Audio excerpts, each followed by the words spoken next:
Cordial saludo para todos, ya 12 de septiembre de 2024, son las 2 de la tarde cuando llegamos con las noticias en el equipo de libertarios colombianos.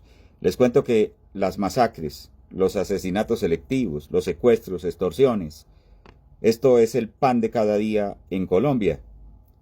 Arrancamos con un ganadero que en Córdoba fue asesinado con dos de sus colaboradores. Escuchemos la noticia de un ganadero que había sido secuestrado junto a dos de sus trabajadores.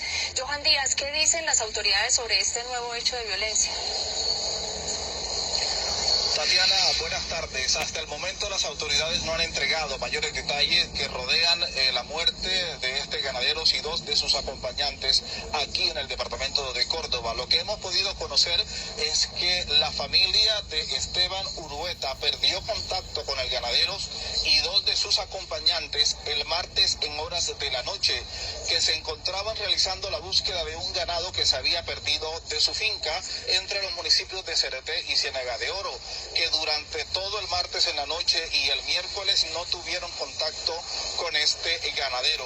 Lo que se conoció en la mañana de este jueves es que la camioneta donde se transportaba el ganadero y sus dos acompañantes fue encontrada en zona rural de los municipios entre Planeta Rica y Buenavista, Córdoba, hacia la región del San Jorge, y en la mañana de hoy también se ha confirmado el hallazgo de 3 cuerpos en zona rural del municipio de Ciénega de Oro, entre el Viajano, que limita entre Sagún y Ciénega de Oro. En ese sector fueron hallados estos 3 cuerpos, según... Bueno, ahí tenemos entonces la primera noticia del día. La abrimos con esa lamentable información de 3 personas más masacradas en Córdoba. Y de ahí pasamos al Magdalena, que con la de hoy ya son 3 masacres que van registradas en esa zona. Las autoridades de policía departamental en pro de esclarecer cuáles fueron los hechos que motivaron al triple homicidio ocurrido en las últimas horas en el municipio del Retén. Esto queda en el norte del departamento del Magdalena.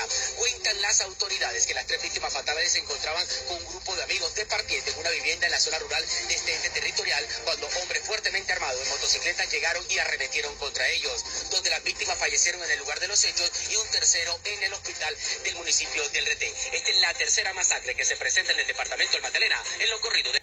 En lo corrido de este año, 3 masacres ya de esa forma en el departamento del Magdalena. Y Gustavo Petro, como siempre, dice una cosa y hace otra totalmente distinta. Escuchemos esta noticia.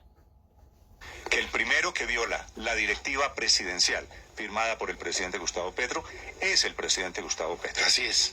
Incomprensible, ¿no? Realmente. Sí, porque era un firmó la directiva y inmediatamente la violó, no una, no 2, no 3, 1000 veces. Felipe, el presidente que le dice a las periodistas muñecas de la mafia, el presidente que dice que la prensa Mossad, el presidente que descalifica una y otra vez, anoche lo volvió a hacer, lo cual solamente tiene una explicación y es el blanco en que el presidente Petro ha convertido a los medios de comunicación. Es un documento redactado a varias manos, por un lado representantes del gobierno, es un tratado de buenas intenciones, pero nada más que eso, pasado por la faja anoche mismo, el gobierno, la relatoría que viene de la Corte Interamericana de Derechos Humanos y la FLIP, que es la Fundación para la Libertad de Prensa en Colombia.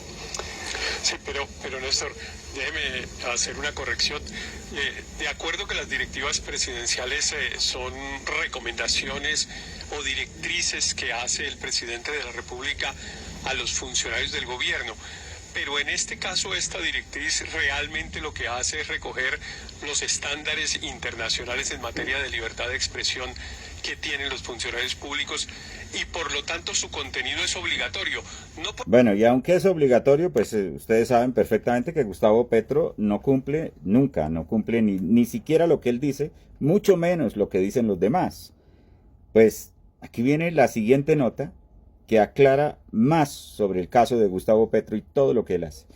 ¿Recuerdan ustedes que hace aproximadamente una semana en el paro camionero, en pleno paro camionero, salió con una locución nacional donde encadenó a todos los canales de televisión para decir que había un software de Pegasus que lo habían importado de Israel y que había valido $5 millones y que pitos y que flautas? Bueno, pues nos hemos dado cuenta que el mismo gobierno de Gustavo Petro, unos meses atrás, había dicho que ese software no había sido utilizado en Colombia.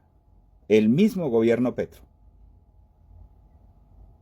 ¿Qué le pasa a Gustavo Petro? Sería bueno saber qué le ocurre a este hombre.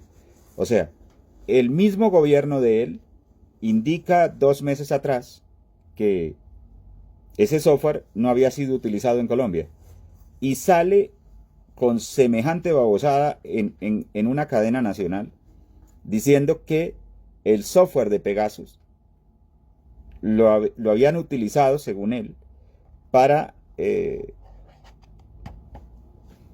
revisar sus comunicaciones, para chuzar sus líneas telefónicas, cosa que no fue así. Escuchemos la noticia. Atención, porque se conoció una carta en la que el gobierno del presidente Gustavo Petro desmiente la compra del software espía Pegasus y en la que respalda las actividades de inteligencia del Estado. Lo que llama la atención es que mientras el presidente Gustavo Petro la semana pasada en la alocución presidencial denunciaba la compra de ese software Pegasus a Israel por una multimillonaria cifra, aparece una carta de unos meses antes negando esa compra. ¿Cómo es la historia, Felipe García? Hola, pues es una carta en respuesta a una serie de preguntas desde el Congreso dirigidas al ministro de Defensa Iván Velázquez, en la cual le preguntan puntualmente al ministerio lo siguiente, y abro comillas: ¿es cierto que se adelantó esta negociación y fue adquirido el software Pegasus y bajo qué normas de contratación? También, ¿cuál fue el medio en el que se hizo el pago y qué organismo de control hizo la fiscalización del contrato? También le preguntan al ministerio, hermanos, de qué institución de la comunidad de inteligencia se encuentra este equipo. Pues el Ministerio de Defensa respondió esta carta diciendo lo siguiente: de acuerdo con información de inteligencia de la policía y el ejército, no se ha adquirido un software que corresponda a la denominación Pegasus y tampoco se ha obtenido un equipo de software de la empresa NSO Group. Bueno, ahí estaba la respuesta, la tenía el gobierno. ¿Y por qué salió a mentirle a los colombianos? Toca preguntarle a Petro, ¿qué le pasa? O sea, una cosa tan seria, ¿no? En un paro camionero que estaba el país vuelto nada, y él sale a decir una mentira. Nos tiene acostumbrados a las mentiras el señor. En el caso de Olmedo López y Schneider, dice el abogado de Schneider y de Olmedo que los reyes, los gestores, los que ordenaron robarse el dinero de la Unidad Nacional de Gestión de Riesgo, siguen haciendo lo mismo. Tal vez no los han sancionado y mucho menos los han detenido. Escuchemos esto. Del señor juez, un juez de la República que avaló toda la investigación de la Fiscalía General de Operaciones, que habló del entramado de corrupción, que habló de nombres que permanecen aún en la oscuridad, pero además también habló de la cooperación eficaz. Esto ya no es un tema de testigos, esto es una investigación, esto es una macro investigación donde faltan nombres, donde los máximos responsables todavía están gozando de la libertad y seguramente el dinero que se apropiaron. Un llamado a esas personas que se acerquen, que negocien con la justicia. Esto... Ministros, oigan eso, ministros. Ustedes están bastante involucrados, bastante untaditos de semejante robo tan impresionante de billones de pesos, que fue lo que Olmedo y Schneider indicaron a todos los colombianos. Ahora, ¿quiénes están detenidos? Los mensajeros. Los mensajeros. Los pusieron allí para robarse la plata y para que la entregaran en el Senado. ¿Quién dio la orden? Bueno, esos que dieron la orden, los necesitamos detenidos, señora fiscal. Por favor, señora fiscal, no nos venga a amenazar, dicen los congresistas, a Gustavo Petro.